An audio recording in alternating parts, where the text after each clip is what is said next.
we were on Celebrity's newest ship, which is the Xcel. Xcel ship, I think, has exceeded what previous celebrity ships have done. Most people haven't seen this ship yet.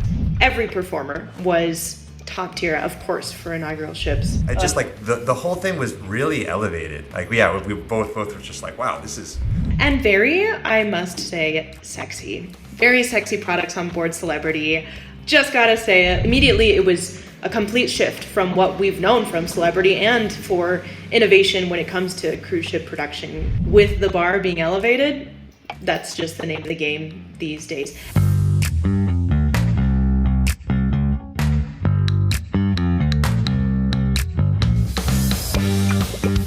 Well, hi, everybody. Hi, Jess. Hello. Hi, Sam. So we are going to talk about a couple of different items within the Lime universe today. And the first one seems appropriate because just a few weeks ago, we were on Celebrity's newest ship, which is the Xcel. And most people haven't seen this ship yet. It really just started cruising with guests. And so, first of all, we feel really privileged to have been there. It's a very kind of neat and a kind of exclusive honor to go check out the ship before anybody had actually paid money to cruise there. And we wanted to share some of our findings and some of the cool entertainment and otherwise that we were able to watch on board. And so just maybe we'll start with the theater shows, because I think both of us were pretty blown away by the productions. Sure. Yeah. So we were there for a couple days. I think we were very lucky that they try and condense all of that in 2 days. So we saw 2 production shows in the main theater when we were there.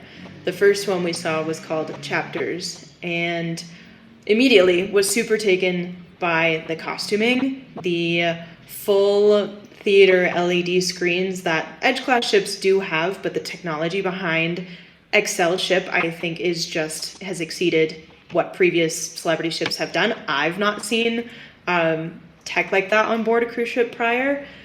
The caliber of talent, I think, astounded both of us. Every performer was top tier, of course, for inaugural ships, but top tier, gorgeous. They have a larger cast than they've had on previous celebrity ships. And so immediately it was a complete shift from what we've known from Celebrity and for innovation when it comes to cruise ship production shows, at least from what I've seen. And this specific show was a production show, so I think less of a storyline, but each number was quite unique and brought a lot of different vibes within that 45, 50-minute show. The emotion, I think, that was elicited out of myself, I won't speak for Sam, but I love production shows, of course, but I was quite moved by some of the numbers. So not only the caliber, the tech, the number of people, the cast members, but the storytelling that went behind it, and of course the execution, which comes with caliber of cast, was just all impeccable. I don't know if you have anything specifically about Chapters worth mentioning, Sam, but immediately just taken. We were shocked, I think, to say the least. It was more conceptual than I think I'm used to seeing from a production show. And so, they would at the beginning of each chapter, they would have kind of like a quote, and then the different pieces kind of reflected that idea, that concept. And so I think we saw that through like color schemes, through costumes, through just the different kind of dancing that existed, through like the different vocal numbers. I also like worth kind of going back to say, so they have 4 vocalists, right? And then how big was the dance cast? Was it 5 and 5? I think so, but they also added, so they have acrobats and they have parkour male performers / dancers, which never seen before or heard of in the cruise ship industry. So a large cast, relative celebrity, but in general. So yeah, I think 5 and 5. Yeah, big cast. And there were quite a lot of numbers that featured multiple vocalists, which again is not anything new for cruise ship production shows, but they would use like a like a pink palette, right? And so there was one number where they had the dancers in these like really beautiful flowing pink costumes, like 4 or 5 female dancers, and then the back screen, like the huge screens, had like kind of like pink flowers that were all moving, and then the cast singers were singing in harmony, and it was just like the whole thing was really elevated. Like we both were just like, wow, this is really excellent. Even we've seen a lot of great shows on ships, and I think we were just really impressed by the way that they were like kind of able to capture a feeling, and they use a lot of different effects, a lot of lighting as well on the stage. They use the circular kind of area of the theater. And for anybody who hasn't seen these shows, it's not like a kind of like a standard stage. It's kind of like a circular stage where the audience can kind of see, at least like sits like 2/3 or 3/4 of the audience is kind of sitting around, like just kind of in the round, right? And so you get different vantage points than what you would normally get from just like kind of like a straight through stage. And so like the vocalists were singing on this center of the circular stage and kind of moving around while everybody else is dancing. But it was really terrific. And I think. And yeah, go ahead. Oh, sorry, I was just going to say, I think they call it a 360 stage. They have it on all the Edge class ships for Celebrity. It's not 360 audience, but I think they might call it that. So then the rotation, when they use that internal rotating circle, it's quite a cool effect. Yeah. And they just use those screens to do so many cool things. Like, they were doing one number, right, where like the cast members would like jump and move, and like the screen in the back would shake, like the extent to which it was 3D and felt like it could kind of transform the entire theater was kind of unlike anything that I hadn't seen before. And then the second show that they had, which was between takes. Between takes. Yeah, I think so. And forgive me if that's not the exact name of the show, but it was the kind of concept is like, it's like they were like filming a scene, and then they kind of like cut, and it's like everything in between that scene, right? And like a lot of like backstage and some really neat concepts there too, right? Like there was one scene where there's a male dancer with a mannequin, right? And then they do a mashup of Every Little Thing She Does Is Magic and Dancing in the Dark. And they did a lot of mashups throughout, which I thought was pretty neat as well, pretty progressive. And then the mannequin turns to life, and then there's like a dance with the mannequin, and it's two male dancers dancing with each other, which was also like really progressive. And we thought it was a totally beautiful number. So a lot of really cool concepts in that show as well. I don't know if there was anything that stuck out to you during that one. Yeah, I think just they really utilized their parkour artists. I mean, in both as well, and the props that they had coming from the ceiling. Not to jump between shows, but they had, for between takes, this, I don't know what you would call it. It almost looked like a construction piece, and they had their aerialists and their parkour artists jumping from them. I was fearing for their knees and other things. Also, in the previous show in Chapters, there was a sparkly horse that came, like full-size horse, and one of the vocalists came down on it, very Beyonce coded, and just the props that they've used for both shows was just like, who came up with this? Of course somebody did, but yeah, I think just taken away by the innovation and the storytelling behind both shows. Mm-hmm. Yeah, and like use of like lasers They had some tap dancing numbers with strobe lights that was kind of wild.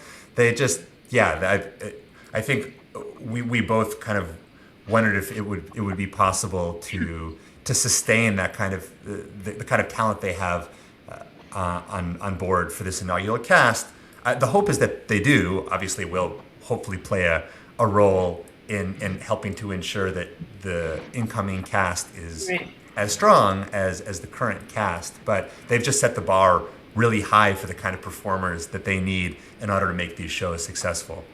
Right, which means, yeah, as well, like for dancers, not only a celebrity always needed versatility for their production shows, but so heavy in commercial, and male tap dancers and parkour dancers and aerialist dancers, like it's insane the caliber that they're looking for, and always why we're on our end trying to up the bar, and why we always ask, like, we need this, you need to grind. Like, with the bar being elevated, that's just the name of the game these days. And very, I must say, sexy. Very sexy products on board Celebrity.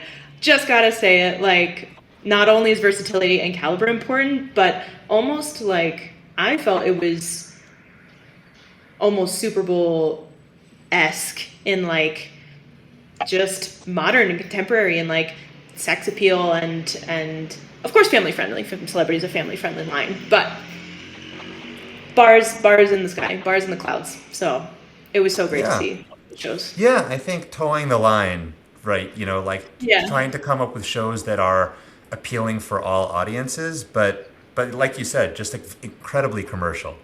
And yeah, I think we were like surprised kind of by just like how like how sensual some of the dances were, and like how sexy a lot of the movement was, and the choreography was.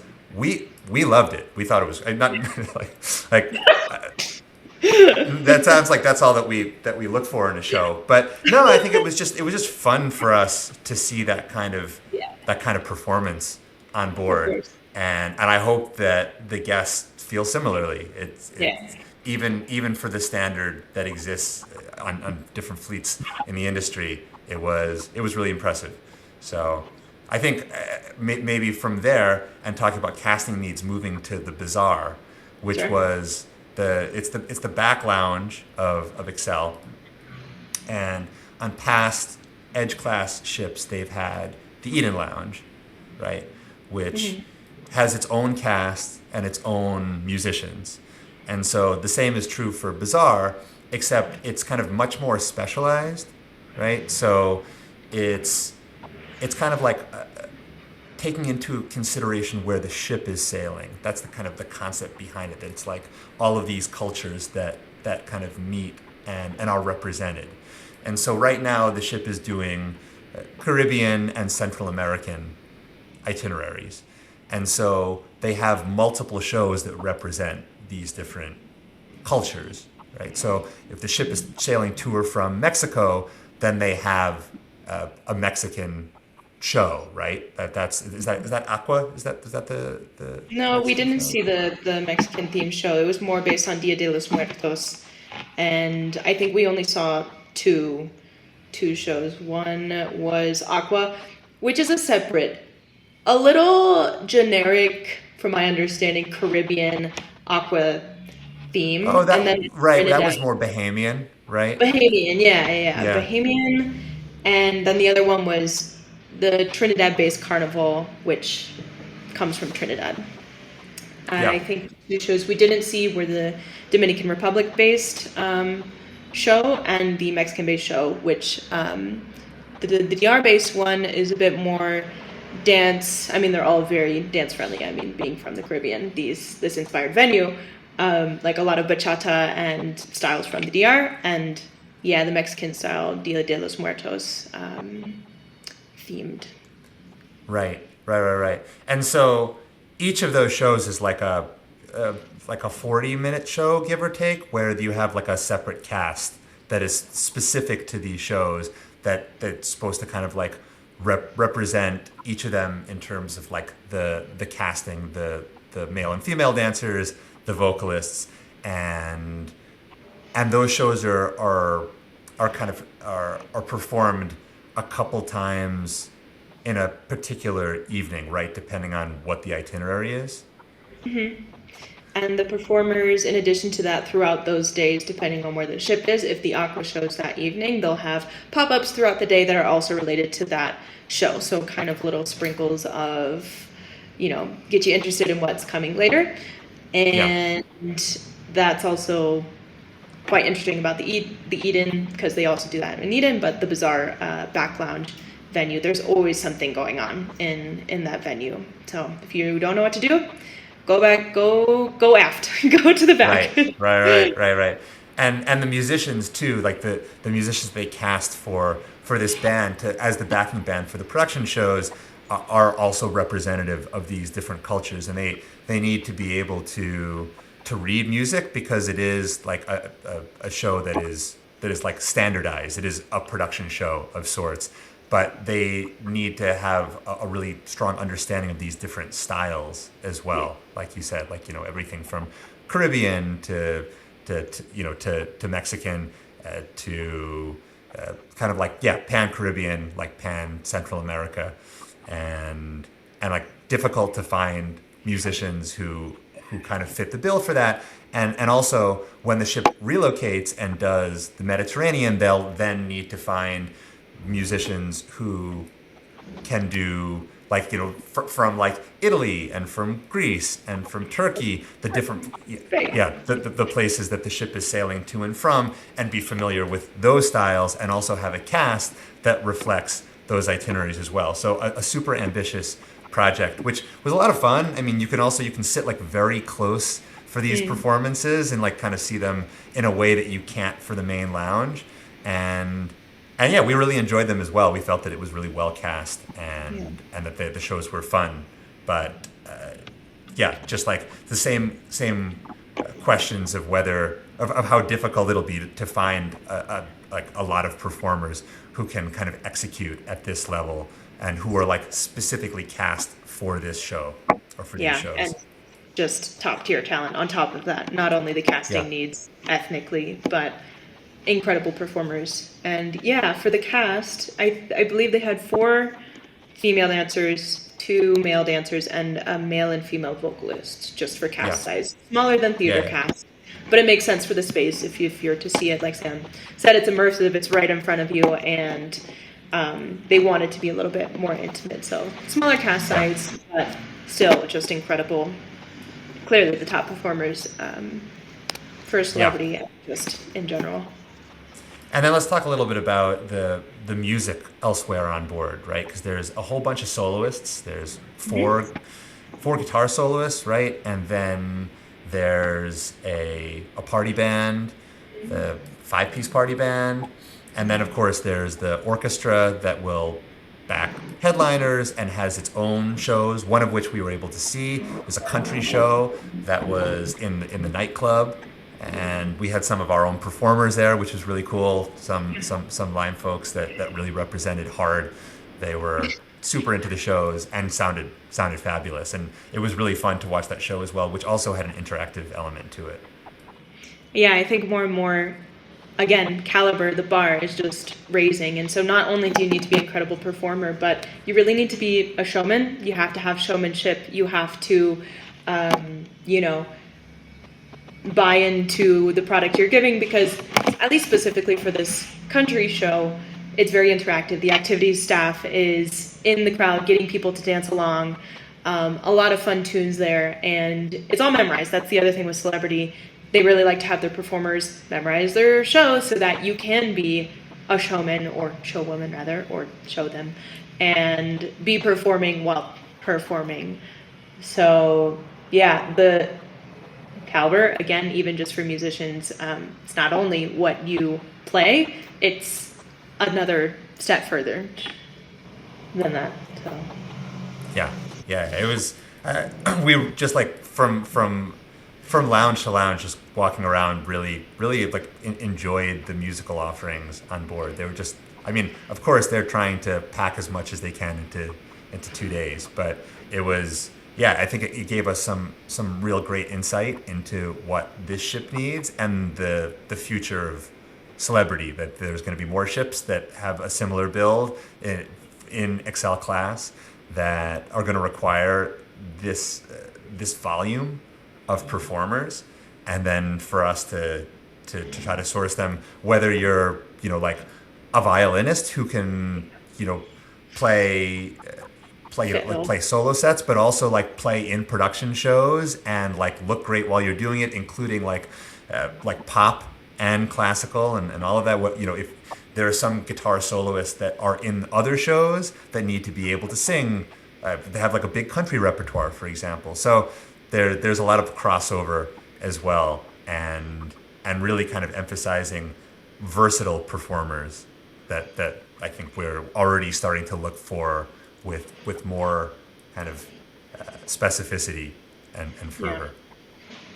But yeah, super grateful that Celebrity had us on board. We had a great time, and I wondered if anybody else has more questions, but they can reach out to us, and we're happy to talk more about different aspects of the cruise in a future episode. Definitely, when we get on the next inaugural ship. Yeah, you hear that? Company. Princess, Huh? Carnival, Asmara. Yeah. Wait, who else? Who's coming out with a new ship soon? Yeah, have us on board. Virgin, even though you're not coming out. Yeah. You hear that, folks? Yep. So I thought that since the holidays are coming up, we could do a quick touch on some of our own memories from working on board, which was quite a while for me. Maybe a little bit less far into the past for you, Jess. But I'm wondering if you have any like particular memories of being out there for the holidays, and whether it was particularly fun or maybe something in a different direction that stands out.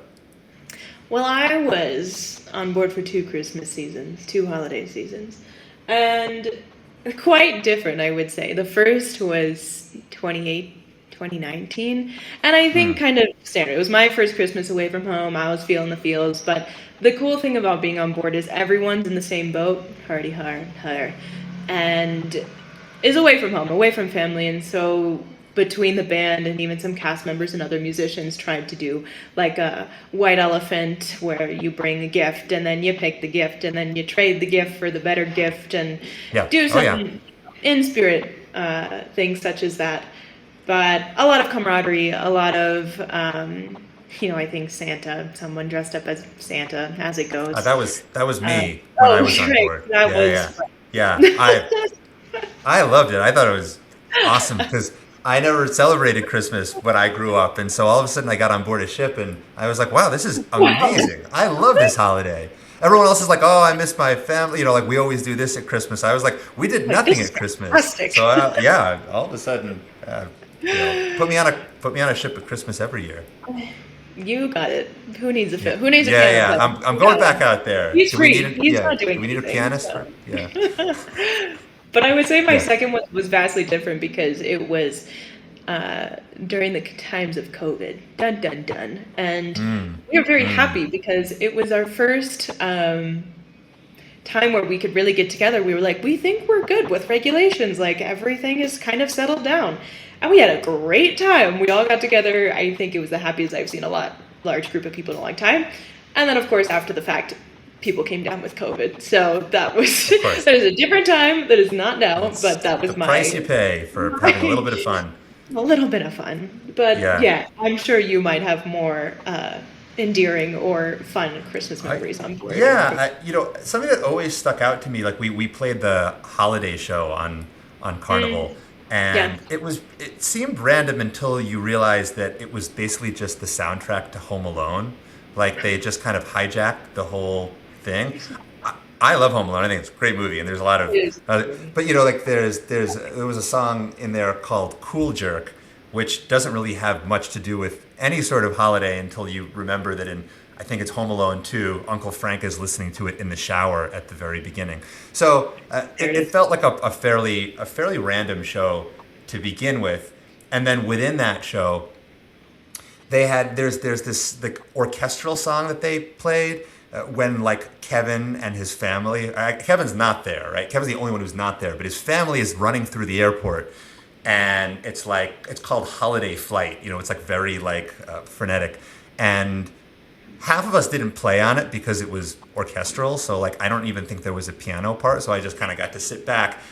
But like the woodwinds played on it, like our saxophonists played on it, our trumpet played on it, and the click was really off. It was like wildly off, and so like you know like it was like the clip was like kind of you know going like fluctuating, and we got to like watch our saxes just like struggle without end to like you know like play their parts. I always really enjoyed that, and I also really kind of enjoyed that there's at some point in the Christmas show, someone had probably decided that it didn't represent enough of like mainstream culture, right? They were like, yeah, what about other religions? They were like, you know, what about Hanukkah?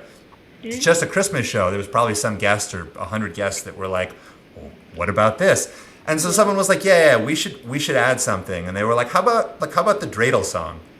It's like, okay, like what is that? I don't know. Like here's some sheet music, and so they cut like they would like cut the track, you know, cut all this production, and then they would just have the vocalist come out, and of course like it was me that was playing, it was just piano, and just one vocalist that would sing the dreidel song. And then they would be like, okay, now back to like this very expensive, fancy production show. Like, are you happy? Is it like, did we do enough? Did we cover all of our ethnicities, like our religions here? So that always stuck out to me as being fun. Like I think I embraced it. Like I was pretty sure I was like I had a great time, wore a Santa hat, and yeah. But I'm sure there's more to talk about here, and also curious. If any of our performers who are either out there now or have spent Christmases and the holiday season on board ships, if they have any funny stories, would love to hear them. Please send them in or ask us about more things related to the holidays and Christmas, so we'd be happy to chat about it. But I think that's a wrap for this particular episode, and I hope that folks got some good stuff out of here, talking about Xcel and our our holiday experiences, and we'll be back to talk about some more topics soon. So thanks for listening, and Jess, thanks for hopping on to have a chat with me. Sure. Thanks for listening, everyone. Please let us know what you think, and thanks, Sam, for having me. Yeah, of course. Well, we're really having each other here. Like it's all right. It's mutual, right? Yeah, we both signed up for this. Cool, great. Sure. Virtual handshake, and I'll see you back online sometime soon. Thanks, everybody. Great. Thanks. Bye.